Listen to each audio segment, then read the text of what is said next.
I think this film and The Third Man of the post-war trilogy that he did are the best. A number of people like Odd Man Out. I think Polanski's a big fan of Odd Man Out and John Borman.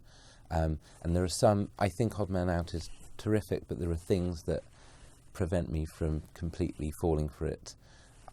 James Mason is terrific, but there's something about James Mason doing a Northern Irish accent that via Hollywood Huddersfield is tricky.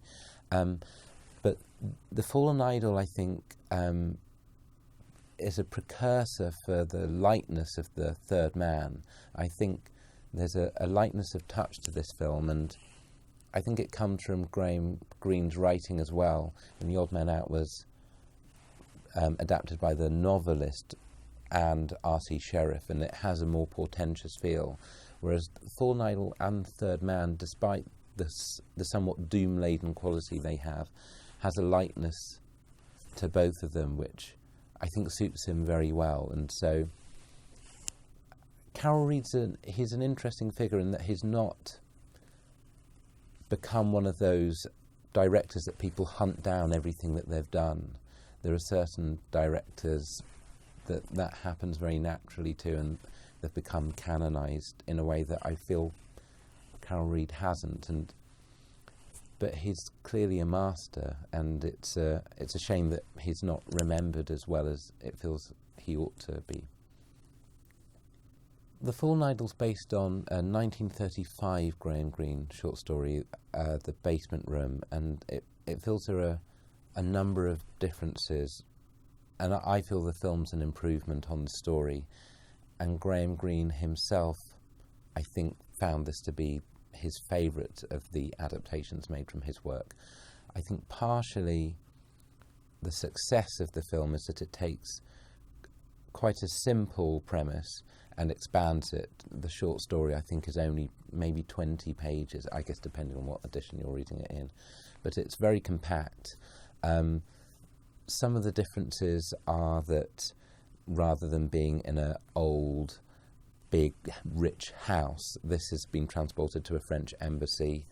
The character of Baines is probably too simple to say that he's more sympathetic, but he's certainly not a murderer in this. In the short story, it's more or less certain that he is.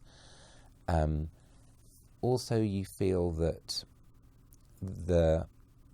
the stories of Baines being in Africa, which in the short story have a ring of truth, in this are clearly just a lie. The snake was added for this film, which McGregor, which is a brilliant addition.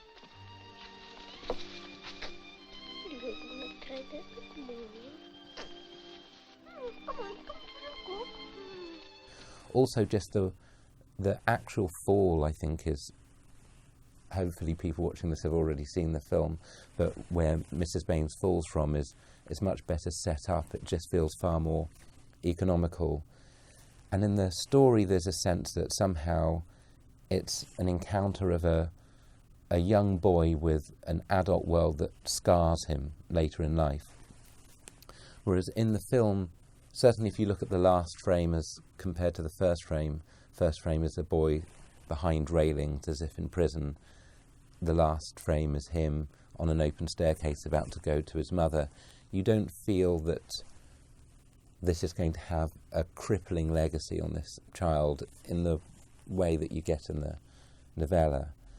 I also feel that in the film, and I think this is a success of Carol Reed, and I think he is a Renoir-like director in that he completely argues for all of the characters and defends them all, is that I think you can feel the reasons of everyone in the film in a way that in the story it's more opaque, it's more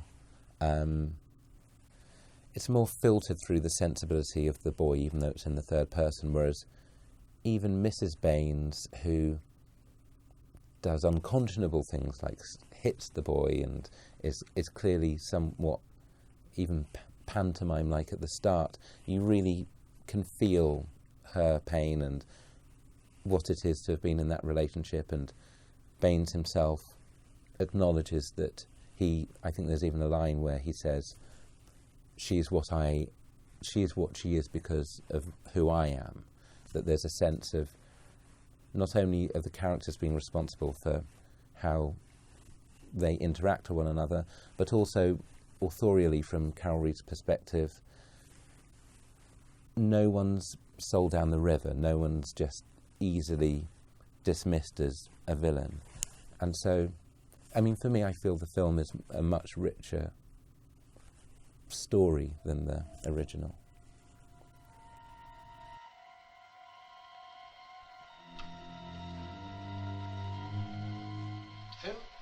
Phil? Is that you?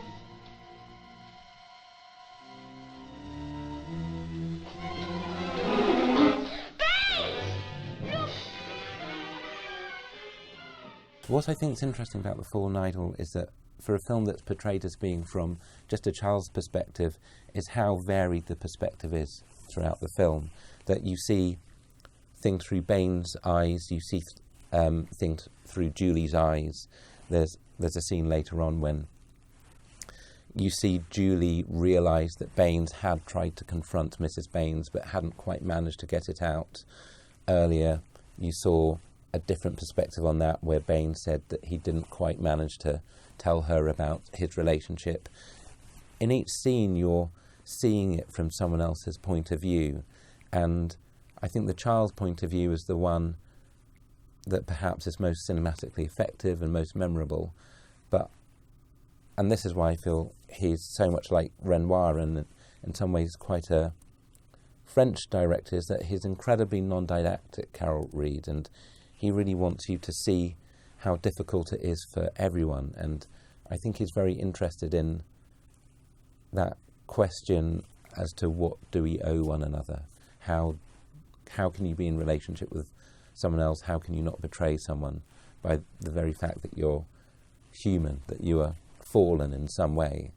And I think the title of Fallen Idol, which Graham Greene didn't like, I think is appropriate, because there is the idol, I think, is our own idea of ourselves. You know, the idea of making an idol is something that we can somehow be above morality.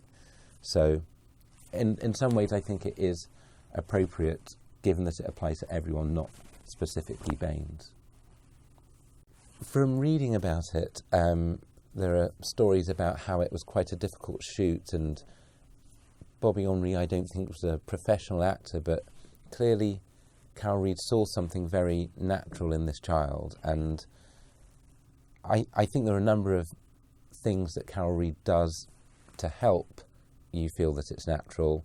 There's a scene downstairs in the basement with Baines and Mrs. Baines when Philippe says that he hates her, and the child is framed in a way that makes him look dwarfed by this big table, and he's tiny at the bottom, and very often he's covering his mouth, or you just see a part of him. And so those kind of tricks help to not have as much pressure on that actor to fully emote with everything they have. But I just think he feels very unmannered. His cadence is natural. I think there's something brilliant about the decision to make him not English. There's something about him somehow struggling with his expression, which also helps.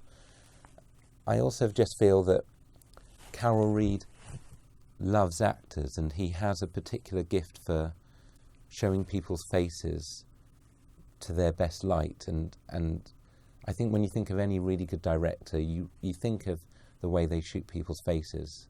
And I heard that Carol Reed, when he was asked to give a director advice, said these two things: never humiliate an actor and never cut before they leave frame.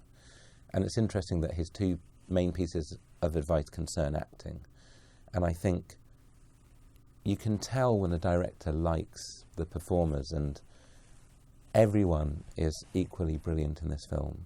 Even when he meets a policeman, you know that that policeman has been given as much time and as much space as Ralph Richardson, that there's not day players and stars in his films.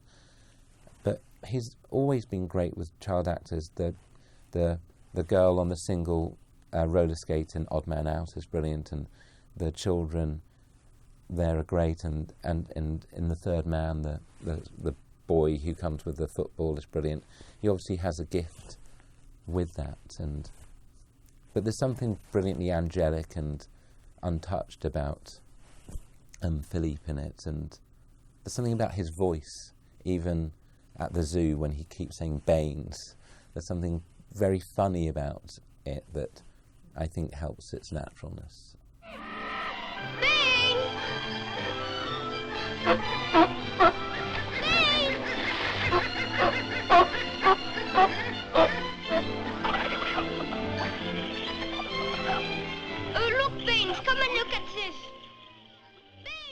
I don't think there is a dramatic shift in viewpoint after the death of Baines' wife. I mean, what's interesting is that we're being told that, again, unlike in the short story, that it didn't happen, and we can see as Philippe runs down the staircase outside that he can't see what has happened, and we see what he's missing. But in some ways you still stay with Philippe's point of view at times in the police station when he sees a sign saying murder or murderer, I'm not quite sure. But it shifts. What I think changes at that point about an hour in is that, and I think what's been sown throughout the film, is that suddenly you have a very unpredictable element in an investigation, and that's what I think makes it so tense, is that you're aware that this child cannot be relied on. The child cannot be expected to act how an adult would act. And so any time that, say, Baines or Julie tries to tell him something like, it's important to keep secrets, and then Julie says, actually it's important to tell the truth, what comes out of that isn't quite what they expect. Baines saying to him, you ought to keep secrets, causes some of the problems, because by obviously trying to protect him, he implicates him, and when he tries to tell the truth later, he almost implicates him again by saying, oh, that footprint happened 2 days ago on the spilt flower pot. So I think that's part of the genius of the film, is that you see the absurdity of adult behaviour and the expectations of what behaviour would be, how everyone has a kind of sense of when you can lie, how important a lie. I think Baines early on says there's lies and lies. But yeah, it's that cannot quite be grasped to that level of sophistication by a child. And so, yeah, there's something very anarchic about the film and very tense, as well as very light and comic, because of the unpredictability of what that child will do. Well, in terms of the script, you just feel nothing is unnecessary, that every word is adding to the story and is exploring what the themes of the story are. In terms of Carol Reed, I think his genius is in actors, and for a film like The Third Man, which I think is quite known for its baroque angles or expressionist sensibility, the thing that you remember is Orson Welles coming out of the shadow, and you just know that face, and there's something about the way he cares about the actor and the actor's expressions and how he wants to capture that I think makes those films alive.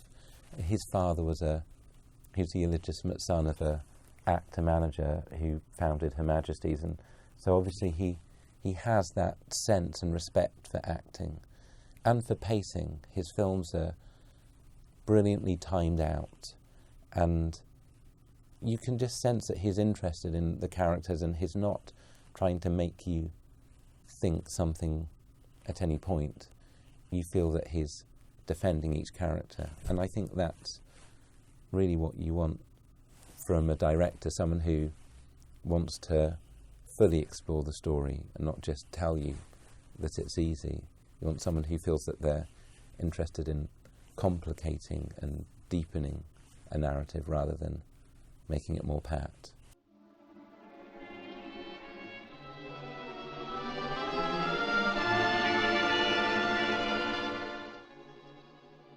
The 3 films Carol Reed made post-war, Odd Man Out, Fallen Idol and Third Man, is that these are quite large-scale productions, like the Vincent Corder sets are incredibly brilliant, but they're intimate.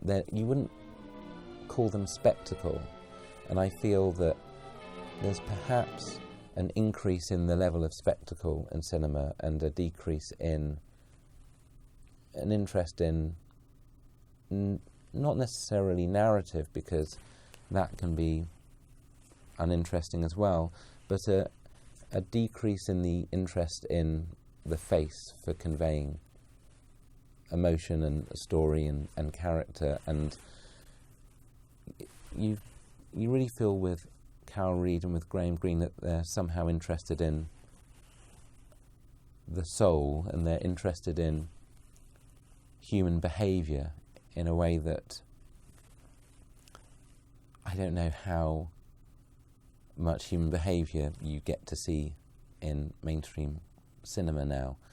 Quite often the main character is a vehicle just for your own emotions and a stand-in for you, like a computer game, whereas it'd be very unusual, say in the case of, say, Odd Man Out, to have a main character who is a terrorist and kills someone straight away, and the rest of the film is watching them die. Or a film like this where the main character is quite a spoilt rich boy watching an affair, and no one is judged for it. Or The Third Man, where the most charismatic character is a really quite troubling criminal, but you're invited in to see these characters and to see behaviour and to see what people are like. Rewatching it for this, which has been a pleasure, it's impossible not to get drawn into it immediately again, and I watched it a few days ago, and then I just wanted to watch the start of the film again just to remember what the exact opening frame was, and I ended up watching it again straight through. It's just completely seductive and very, very complex, but so compact as well. I think it's Carol Reed's best film.